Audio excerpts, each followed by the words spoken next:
بسم اللہ الرحمن الرحیم۔ السلام علیکم۔ بیٹی کی ذات مقدس نہ ہوتی تو محمد صلی اللہ علیہ وآلہ وسلم کی اولاد کا سلسلہ بیٹیوں سے شروع نہ ہوتا۔ میٹھی میٹھی پیاری پیاری سی کہانیاں ہیں، بیٹیاں تو سچے رب کی مہربانیاں ہیں۔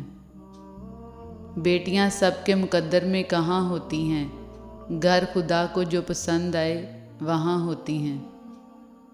بیٹی کی محبت سے مہکتا ہے گھرانہ، بیٹی تو ہے اللہ کا انمول خزانہ۔ نصیب والوں کی پہلی اولاد بیٹی ہوتی ہے۔ بیٹیاں بوجھ نہیں ہوتی، بنا دی جاتی ہیں، اور بوجھ تو کوئی بھی ہو سکتا ہے، چاہے بیٹی ہو یا بیٹا۔ بات اگر بنتی ہے تو صرف اور صرف تعلیم و تربیت اور توجہ سے۔ بیٹیاں تو قرۃ العین ہوتی ہیں، قلب کا سکون اور چین ہوتی ہیں۔ بیٹیوں سے محبت کرنا، انہیں عزت دینا اور انہیں اپنے جگر کا ٹکڑا کہنا، یہ بھی میرے نبی صلی اللہ علیہ وآلہ وسلم کی سنت ہے۔ بیٹیاں ایسے ہی پیاری نہیں ہوتی، یہ اللہ کی خاص رحمت جو ہوتی ہیں۔ شرط لگی تھی دنیا کی خوشی کو ایک لفظ میں لکھنے کی، لوگ کتابیں ڈھونڈتے رہ گئے اور میں نے بیٹی لکھ دیا۔ بیٹی کی مسکراہٹ ویران گھر کو بھی خوشیوں سے بھر دیتی ہے۔ بیٹی وہ پھول ہے جو ہر باغ میں نہیں کھلتا۔ بیٹے نعمت ہیں اور نعمتوں کا حساب لیا جائے گا۔ بیٹیاں رحمت ہیں اور رحمتوں کا کوئی حساب نہیں۔ ضروری نہیں روشنیاں چراغوں سے ہی ہوں، بیٹیاں بھی گھروں میں اجالا کرتی ہیں۔ بیٹی رحمت کا دروازہ، بخشش کا ذریعہ، جہنم سے ڈھال ہے۔ بیٹیاں نور ہیں نگاہوں کا، بیٹیاں باب ہیں پناہوں کا، بیٹیاں عکس اپنی ماؤں کا، بیٹیاں ثمر ہیں دعاؤں کا۔ بیٹیاں دل کی صاف ہوتی ہیں، گویا کھلتا ہوا گلاب ہوتی ہیں۔ بیٹیاں وہ خوبصورت بوجھ ہیں جو اللہ پاک صرف خوش نصیبوں سے ہی اٹھواتے ہیں۔ بیٹیاں تب بڑی نہیں ہوا کرتیں جب وہ سسرال چلی جائیں، وہ تو بڑی ہو جایا کرتی ہیں جب وہ اپنی ماں سے چھوٹے چھوٹے دکھ اور بابا سے چھوٹی چھوٹی ضرورت کا اظہار بند کر دیتی ہیں تاکہ ان کو تکلیف نہ ہو۔ ہمارا معاشرہ مردوں کا معاشرہ ہے، اگر کوئی اونچ نیچ ہو جائے تو مردوں کا کچھ نہیں بگڑتا، خمیازہ ہمیشہ لڑکی کو بھگتنا پڑتا ہے، اور بعض مرتبہ تو اس کے ماں باپ اور بہنوں کو بھی بھگتنا پڑتا ہے۔ ہر وہ سوچ خوبصورت ہے جو انسانیت کو اپنی ترجیحات میں سر فہرست رکھے۔ ایک بیٹی اور ایک درخت دونوں کا گھر میں ہونا ضروری ہے، کیونکہ درخت ہمیشہ دھوپ میں سایہ دیتا ہے اور بیٹی ہمیشہ درد میں ساتھ دیتی ہے۔ بیٹیاں خدا کا دیا ہوا خوبصورت تحفہ ہیں، خدا کے لیے بیٹیوں کے سامنے بیٹے نہ مانگا کریں۔ محتاج معذوری نہیں، سوچ بناتی ہے۔ سوشل میڈیا کا غلط استعمال نامہ اعمال کو گناہوں سے بھر دیتا ہے۔ عارضی دنیا کے عالیشان عمارتیں اور محلات صرف پیسوں سے بنتے ہیں جو صرف امیر لوگ ہی بنا سکتے ہیں، اور آخرت کے محلات صرف نیک اعمال سے بنتے ہیں جو غریب بھی بنا سکتے ہیں۔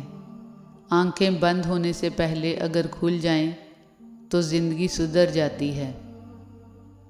اچھا ہونے یا اچھا بننے کے باوجود کسی نہ کسی کہانی میں ہم برے ہی رہتے ہیں۔ زندگی میں ایثار قربانی اچھی چیز ہے، لیکن اتنا سیلف لیس ہونا بھی اچھا نہیں ہے کہ انسان اپنے آپ کو ہی بھول جائے۔ اپنے ہاتھوں کو قابو میں رکھو، عزت کے قابل ہو جاؤ گے۔ اپنی زندگی میں ہر کسی کو اہمیت دو، جو اچھا ہوگا خوشی دے گا اور جو برا ہوگا وہ سبق دے گا۔ شیخ سعدی فرماتے ہیں، میں ساری زندگی دو بندوں کو تلاش کرنے میں ناکام رہا، ایک وہ جس نے اللہ کے نام پہ دیا اور غریب ہو گیا ہو، دوسرا وہ جس نے ظلم کیا ہو اور اللہ کی پکڑ سے بچ گیا ہو۔ اگر لوگ تم سے متاثر ہو رہے ہیں تو تکبر نہ کرو، بلکہ اللہ تعالیٰ کا شکر ادا کرو کہ اس نے تمہارے عیب چھپا رکھے ہیں اور لوگوں میں تمہیں معزز بنا رکھا ہے۔ یا اللہ ہر بہن بیٹی اور ہر لڑکی کی عزت کی حفاظت کرنا، انہیں گمراہ ہونے اور گمراہ کرنے والوں کے شر سے محفوظ رکھنا، آمین۔ سکون اور خوشی کا نسخہ: اپنی محدود آمدنی میں خوش رہیے، کسی سے اپنا موازنہ مت کیجیے، کم خریدیے، سستا پہن لیجیے، سادہ کھا لیجیے، بس حلال و حرام کی تمیز رکھیے۔ سکھ اور دکھ اپنی تقدیر سے ملتے ہیں، امیری اور غریبی سے اس کا کوئی لینا دینا نہیں۔ رونے والے عالی شان محلوں میں بھی روتے ہیں، جن کی قسمت میں خوشیاں ہوں وہ جھونپڑیوں میں بھی مسکراتے نظر آتے ہیں۔ اپنا درد اپنے رب سے بانٹ لیا کرو، پھر درد جانے، دوا جانے اور خدا جانے۔ جب کوئی چیز اپنی انتہا کو پہنچ جائے تو وہیں سے اس کا زوال شروع ہونے لگتا ہے، پھر چاہے وہ محبت ہو یا کوئی غم ہو یا کسی کا عروج، کیونکہ اس فانی دنیا میں ہر انتہا کو زوال ہے۔ ہر چیز اپنی آخری حدود تک پہنچ کر یا تو فنا ہو جاتی ہے یا پھر امر۔ دنیا صرف ان کی خیریت پوچھتی ہے جن کے پہلے ہی حالات ٹھیک ہوں، اور جو تکلیف میں ہوں ان کے موبائل نمبر بھی کھو جاتے ہیں۔ اطمینان رکھیں، آپ کی قسمت کا لکھا آپ سے کوئی نہیں چھین سکتا، کیونکہ آپ کے رب نے لوگوں کو مقدر تک رسائی نہیں دی۔ ماں یاد آتی ہے، ماں دل کرتا ہے تیرے ہاتھ چوموں، تیرے گلے لگ کر اپنی ساری تھکن اتار لوں۔ اس رشتے کی قدر ان سے پوچھو جن کی ماں نہیں۔ اللہ پاک سب کے والدین کو لمبی زندگی دے، آمین۔ انسان اپنی زندگی میں 3 مرتبہ VIP ہوتا ہے: جب وہ پیدا ہوتا ہے، جب اس کی شادی ہوتی ہے، اور جب وہ دنیا سے رخصت ہوتا ہے۔ ہر ایک کی خواہش ہوتی ہے کہ چہرہ دیکھ لیا جائے۔ ایک ہی قسم کی زمین، ایک ہی قسم کا پانی، ایک ہی قسم کی ہوا اور ایک ہی قسم کی روشنی، مگر کریلا اپنی کڑواہٹ نہیں بھولتا اور گنا اپنی مٹھاس نہیں بھولتا۔ کون ہے جس کی قدرت سے یہ کائنات اپنا کام سر انجام دے رہی ہے؟ بے شک وہ کائنات کا اکیلا رب اللہ۔ زندگی میں بڑے مقصد حاصل کرنے کے لیے کبھی دل پر پتھر رکھنا پڑتا ہے اور کبھی دل کو پتھر کرنا پڑتا ہے۔ میرا دل چاہتا ہے میرا بھی اللہ جی کے ساتھ ایسا ہی کنیکشن بنے جس میں کچھ یاد نہ رہے سوائے اللہ کے۔ معصوم بچپن، گمراہ جوانی، محتاج بڑھاپا اور بے رحم موت، بس یہی زندگی ہے۔ ہمارا تعلق اس نابینا معاشرے سے ہے جہاں اداسی کا یقین دلانے کے لیے آنسو بہانے اور بیماری کا یقین دلانے کے لیے مرنا پڑتا ہے۔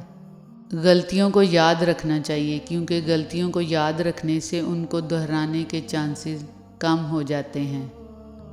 انسان نے اپنی انگلی پر موجود ایک ناخن بھی نہیں بنایا، پھر وہ کون ہے جس نے ٹریلین خلیات پر مشتمل یہ وجود دے دیا؟ بے شک وہ کائنات کا اکیلا رب اللہ، سبحان اللہ۔